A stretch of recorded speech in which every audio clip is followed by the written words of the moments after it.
for Arkansas Week provided by the Arkansas Democrat Gazette, the Arkansas Times, and KUAR FM 89. Hello again, everyone, and thanks very much for being with us. A first report on the state of school security in Arkansas and how to toughen it and how to pay for at least some of it. And on the eve of special legislative session, call to lower taxes, the near-term outlook for a state economy that, at least on the surface, inflation notwithstanding, seems pretty robust. But first, the price of power. Involved is a nuclear generating station built almost a half-century ago in Mississippi, a station that supplied electricity to subsidiaries of what is now Entergy Corporation. Those subsidiaries included what was then Arkansas Power and Light, since renamed Entergy Arkansas. The plant was supposed to cost about $1.2 billion. The final tab was almost 5 times that.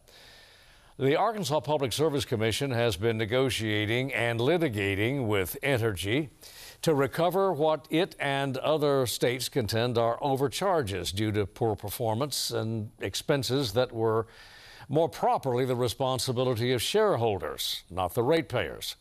The parent company's latest offer of $142 million was rejected by the Arkansas Commission, the PSC, the chairman of which joins us now. Ted Thomas, thank you very much for coming in. Good to be here. Thank you for having me. Are negotiations at an absolute standstill? Negotiations are continuing. We're working through issues. It's very complex, but we're continuing to negotiate. Now, I'm sorry. Yeah, with any litigation, there's risk of going to court. You seek to mitigate that risk through litigation. There's also a time element that if you go to court and win and get appeal and get reversed, then 5 years down the road, there's always an unknown with any litigation. So we're working through issues and still talking. In a sense, you're negotiating now before a court. It's Federal Energy Regulatory Commission, FERC, yes, as it's known. Yes, FERC, in a normal world, FERC does wholesale, which is sale for resale, and we do retail, which is sale to the end-use customer. Right. But Grand Gulf is a unique situation because of the litigation that you referenced earlier. In essence, FERC is the retail regulator, and the PSC stands in the shoes of the customer. So we have retail rate issues related to Grand Gulf that we have to litigate at the FERC. Well, in terms of what the state is, what is an equitable number? What is the state's number? To me, an equitable number, the most difficult thing about that is we have to look forward. If we settle and there's poor performance units that continue in Grand Gulf, we don't want to be told, well, you've already got your remedy for that. A nuclear unit has high fixed cost. And you pay those costs whether it's running or not. So your cost of electricity depends on largely the percentage of hours of the year that the unit is running. And that's the key issue for us with Grand Gulf. It's had and we call that a capacity factor. A capacity factor is what percentage of hours each year the unit is running. The average for that, even older nuclear units, is often above 90%. In recent years, Grand Gulf has been 50, 60, 70%.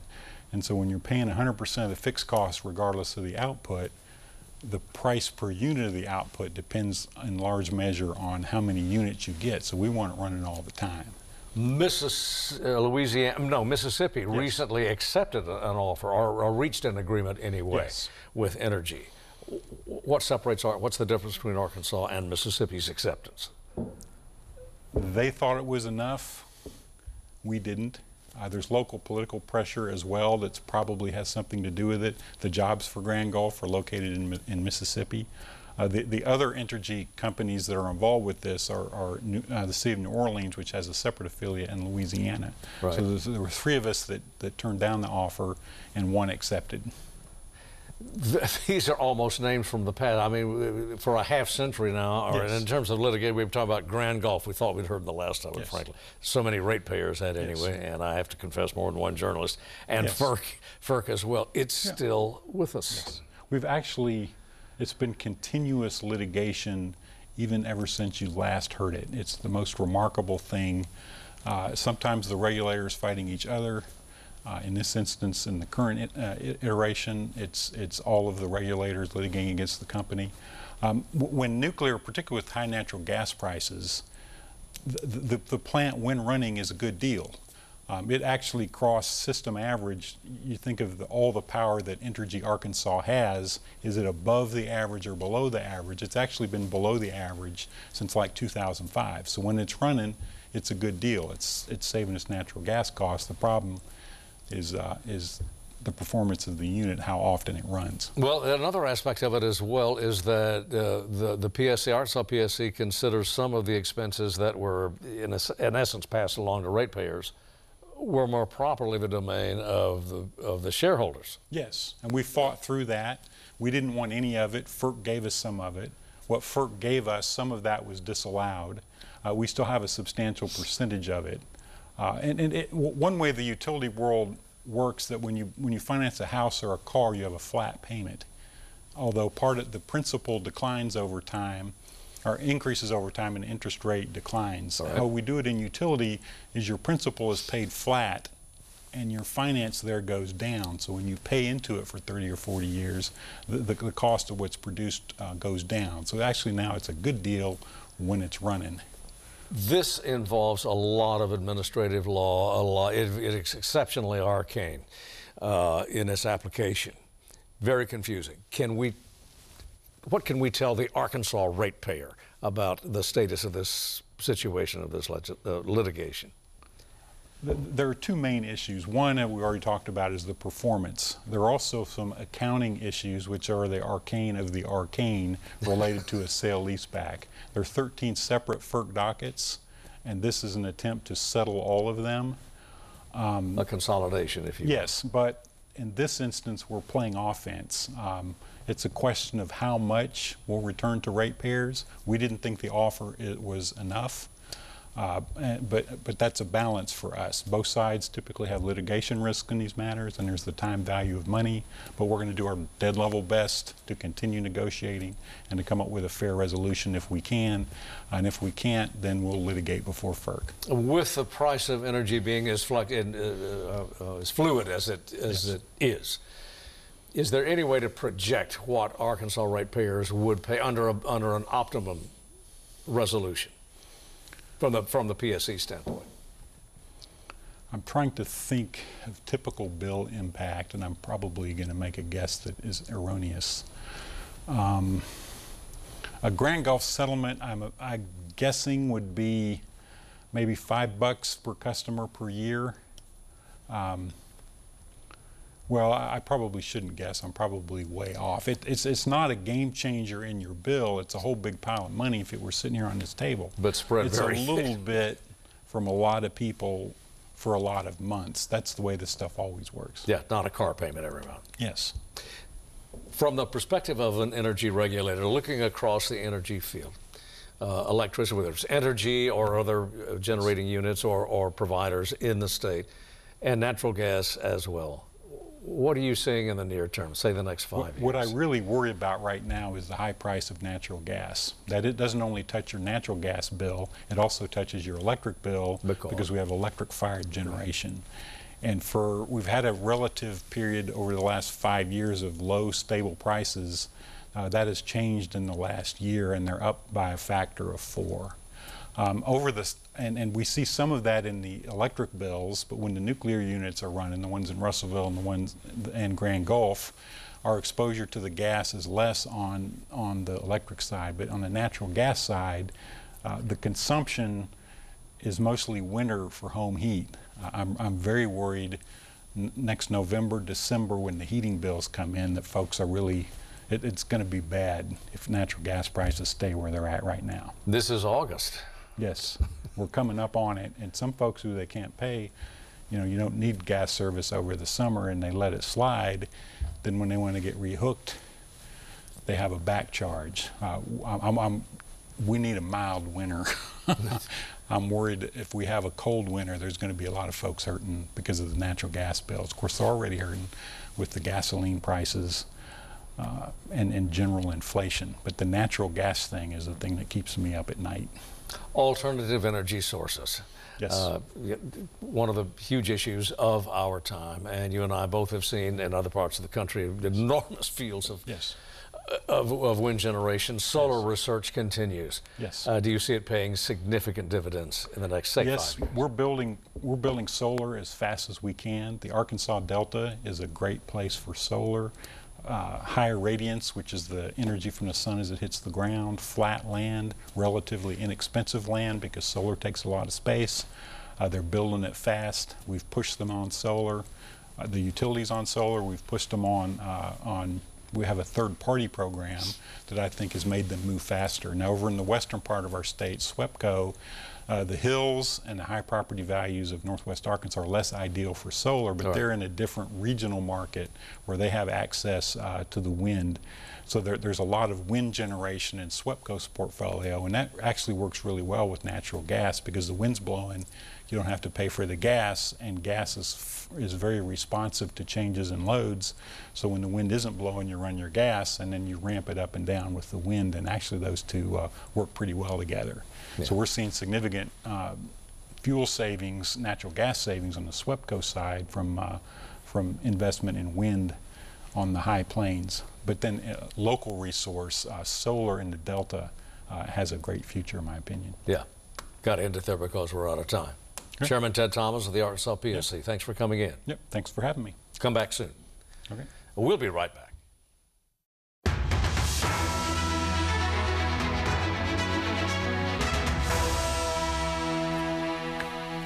Back now, reactivated after the slaughter at Uvalde, Texas, the Arkansas School Safety Commission's preliminary report was released on Tuesday by Governor Hutchinson. He will ask the special session of the legislature that begins next week to appropriate $50 million to tighten security. But there's been a recent national event, of course, that required us to look at this issue again, and that was the Robb Elementary shooting in Uvalde, Texas. It served as a reminder that the threat of violence in our schools has not abated. It continues to be real, and that we have to act with a renewed sense of urgency to protect our children. For that reason, I reconvened the School Safety Commission. Dr. May has led that, as I've mentioned. I asked for a second review and updated recommendations. These recommendations require an investment of real dollars by local school districts. Today, the report makes the need clear for a $50 million school safety grant program that I will be putting on the agenda of the special session that is set for next week. The chair of the School Safety Commission, as mentioned by Mr. Hutchinson, Dr. Cheryl May, who's also director of the Arkansas Criminal Justice Institute. She joins us now. Dr. May, thanks very much for being with us. Let me begin by saying that reading the report, the preliminary report, it seems to suggest the commission seems to acknowledge that schools can be made safer, but not safe, at least not with a capital S. Am I correct? Well, I kind of disagree with that a little bit. You know, one of the things that we tried to emphasize on the commission is the fact that there are several things. Number one, schools need to take a very, very comprehensive approach to school safety. There's not one individual thing that any school can do that's going to make that school safe. But if we do it in a way that you're basically covering what in essence are elements in all the subcommittees that we have, and you do it in a layered approach, we think we can make schools safe. Well, the operative word there would seem to be if we do this, or if we can do all of these things. Mr. Hutchinson says this will require real dollars by local school districts. Some local school districts are already saying, where's that money coming from? Yeah, and I think this grant program is going to be a step in the right direction. You know, there are priorities that schools can focus on that'll help them meet these goals. But you're right, you know, we are asking superintendents and particularly the staff to do a lot. But when you look at the value of it in the big picture, you know, it's to save the lives of our kids. So to me, you know, we have got to elevate school safety to a much higher priority. On the matter of firearms Director May, would it not have been within the agency's purview, within its agency, to at least advocate for some measure for restricting firearms, certainly in terms of a perimeter around schools, or to advocate for some sort of control? Yeah, in terms of securing the schools, you know, we advocate for very well-trained school resource officers, whether they be through arrangements with local and county police departments or sheriff's offices, or through what we call institutional police departments. And then there are also what are known as commissioned school security officers, or CSSOs. And those can be private security that are certified to be able to carry firearms, or they could be school staff, a janitor, a coach, someone along those lines. And the training restrictions that are mandated by them, you know, we very, very strongly advocate that those training requirements be enhanced, so that there's psychological exams, that there's random drug testing, that there's extensive firearms training. And last and definitely not least is that interaction with local and county law enforcement. Did the Commission at any point feel compelled or consider advocating regarding the accessibility of firearms, particularly so-called assault weapons? No, that's not something we've addressed. What's the next step? Well, our next step is to be able to develop some new recommendations. In the preliminary report, we identify some recommendations that we're considering.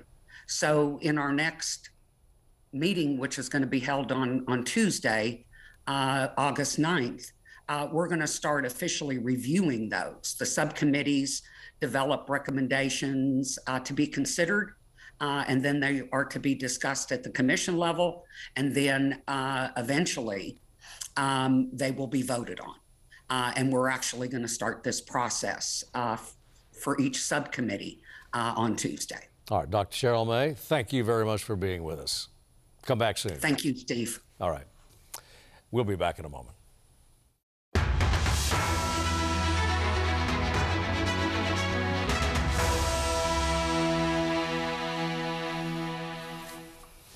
Back now to talk about money.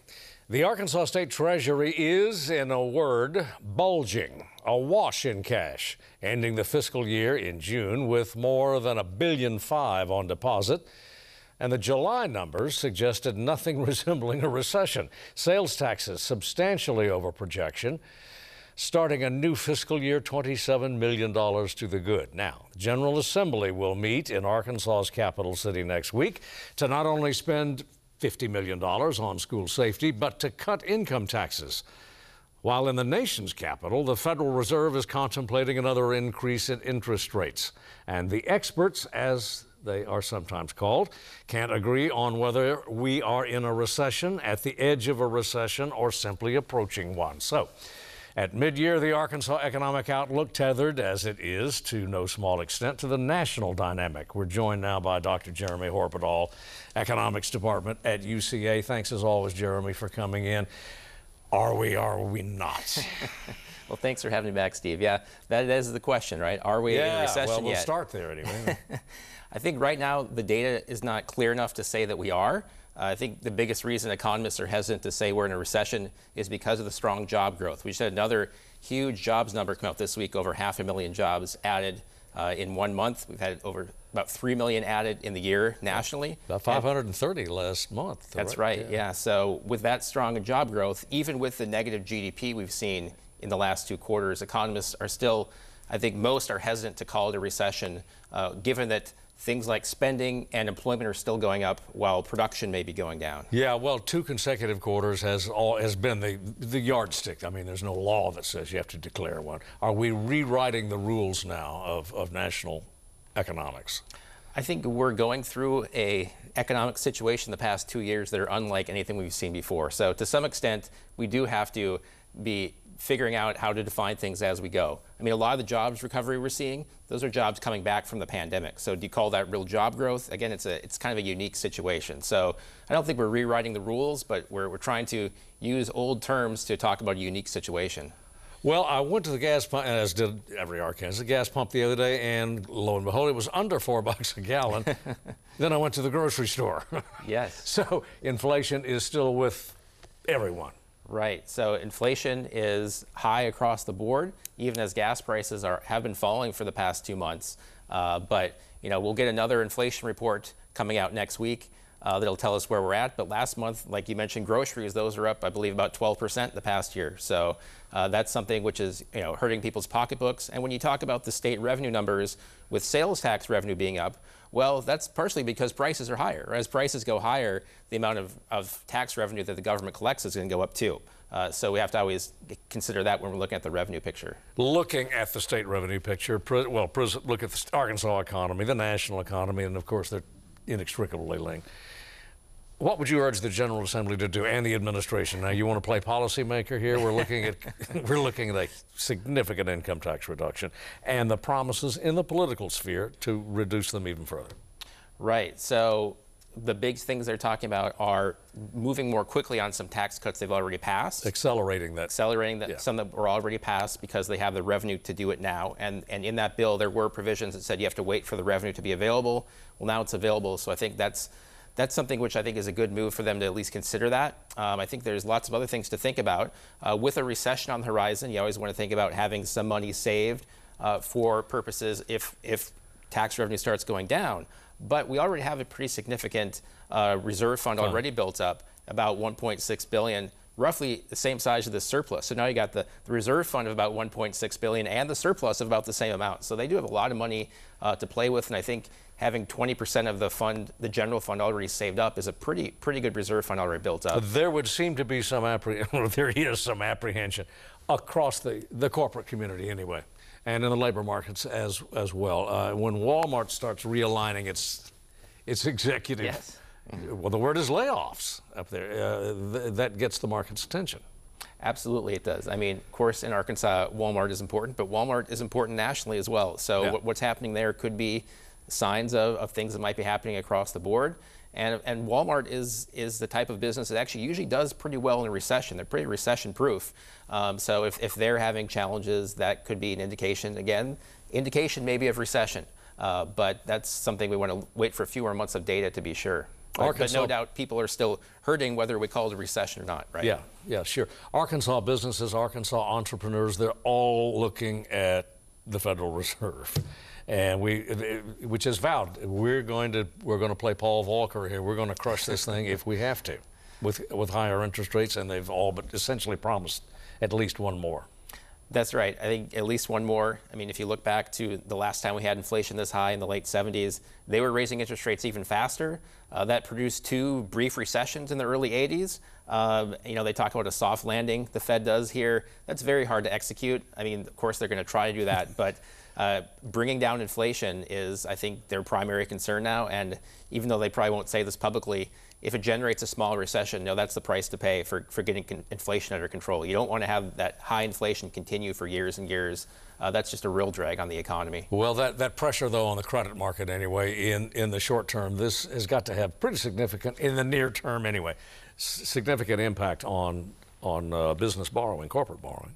Absolutely, it has a significant effect on business borrowing, but also borrowing for purchasing a home. Mortgage rates are really high. I mean, if you look at the last GDP report, the main areas in the private sector that were falling were construction of residential and non-residential buildings. So we were already starting to see a little bit of that pullback in the second quarter data.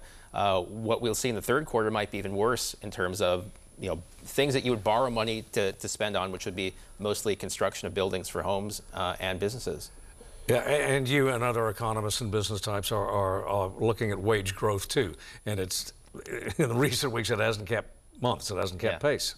That's right. So, I mean, in the jobs report that just came out, wage growth in nominal terms looks pretty good, over 5%. But when you place that against inflation of 9%, that's paychecks actually shrinking in terms of what they can buy. So, wage growth has been robust under a normal situation, but of course, with high inflation, we have to absolutely figure that in too. Number one thing that you and your Arkansas colleagues are looking at in the near term?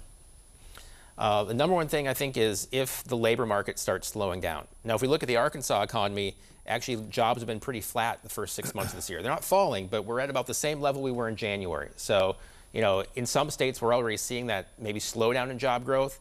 If we start to see that in a lot more states, which would then start to bring the national numbers slowing down, that's one thing that I would look to say, hey, now we have a lot of indicators saying this is a real recession, and even the labor market, which has been really growing since the bottom of the pandemic, it's been growing. We've been bringing those jobs back. If that slows down too, that's the main thing I would look at. Watch consumer spending. That's your advice? Mr. Watch and Mrs. consumer Arkansas. spending. Yeah, absolutely. Watch consumer spending. That's one of the main areas of GDP, but also we do get monthly reports on that as well. So to watch what's happening with consumer spending. If consumers stop spending money, if people start losing jobs, that is a real recession. And that's it for us for this week. Thanks as always for joining us. See you next week.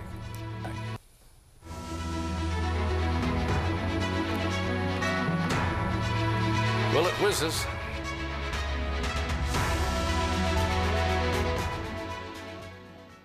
Support for Arkansas Week provided by the Arkansas Democrat Gazette, the Arkansas Times, and KUAR FM 89.